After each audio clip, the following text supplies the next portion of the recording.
नमस्कार. हिंगोली जिल्ह्यामध्ये 11 तारखेपासून पोलीस भरतीची प्रक्रिया सुरू आहे. प्रत्येक कॅन्डिडेटसाठी या भरतीमध्ये जे लांबून येत आहे त्याच्यासाठी आपल्या नवीन पोलीस क्वार्टर्सजवळ एक कम्युनिटी हॉल आहे. तिथे त्यांना राहण्याची पण सोय करण्यात आलेली आहे.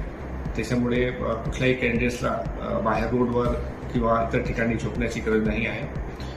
त्या कम्युनिटी हॉलपासून भरती ग्राउंडवर आणण्यासाठी त्यांच्यासाठी व्हेकलची पण व्यवस्था करण्यात आलेली आहे. भरती प्रक्रियामध्ये येताना कॅन्डिडेट्सला त्यांच्या 6 पासपोर्ट साईज फोटोग्राफ्स आणि त्यांनी जे डॉक्युमेंट्स अप्लाय करताना अपलोड केलेले होते त्या डॉक्युमेंट्सची एक झेरॉक्स प्रत सोबत आणायची आहे. भरती प्रक्रिया पूर्णपणे पारदर्शकतेने पार पाडणार आहे. त्याच्यामध्ये टेक्नॉलॉजीचा पूर्ण प्रयोग करण्यात आलेला आहे. RFID CCTV कॅमेरे प्रत्येक ठिकाणी लावण्यात आलेले आहे. व्हिडिओग्राफी प्रत्येक इव्हेंटची अरेंज झालेली आहे.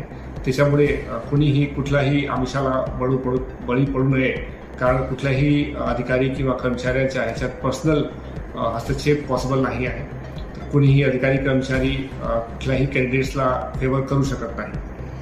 याच्या व्यतिरिक्त प्रत्येक जे अधिकारी कर्मचारी भरतीमध्ये इन्व्हॉल्व्ह आहेत त्यांच्याकडून आम्ही असं पण सर्टिफिकेट घेतलेलं आहे की त्यांच्या कोणीही नातेवाईक या भरतीमध्ये किंवा जवळचा मित्र या भरतीमध्ये नाही आहे. दुसरं, आपल्याकडे तरीही जर कोणी या भरतीमध्ये अशा प्रकारचे प्रलोभन देत असेल तर त्यांनी खालील दिलेल्या नंबरवर तक्रार करून आम्हाला कळवा. त्या संबंधितावर कारवाई करण्यात येईल. कॅन्डिडेट्सला माझी विनंती आहे की त्यांनी कुठल्याही प्रकारे स्टेरॉइड्स किंवा ड्रग्स वगैरेचं सेवन करू नये, कारण असा कोणी आढळून आला की त्यांच्यावर कायदेशीर कारवाई करण्यात येईल. प्रत्येक ठिकाणी CCTV कॅमेरे आहेत आणि इव्हन बाथरूमला सुद्धा आमची प्रॉपर सिक्युरिटी मेजर घेण्यात आलेली आहे. अशा प्रकारचं कृत्य करण्याची कुणालाही गरज नाही आहे. प्रत्येक जण शूज जे वापरता रनिंगसाठी ते शूज नॉर्मल शूज असले पाहिजे. कुठलाही स्पाइक्स वगैरेवाले शूज अलाउड नाही आहे. त्याच्यामुळे कोणीही तुमच्या टॅलेंटवर ही भरती प्रक्रिया पार पाडणार आहे.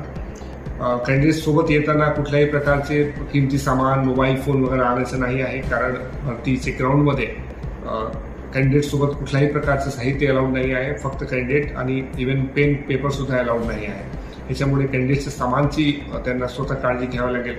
तिथून कुठलाही किमती सामान बॅग वगैरे आणण्याची गरज नाही आहे. प्रत्येक कॅन्डिडेट्सला माझ्यातर्फे खूप खूप शुभेच्छा आणि 11 तारखेला सकाळी 4 वाजता आम्ही भरती ग्राउंडवर तुमचे प्रतीक्षेत उभे राहणार.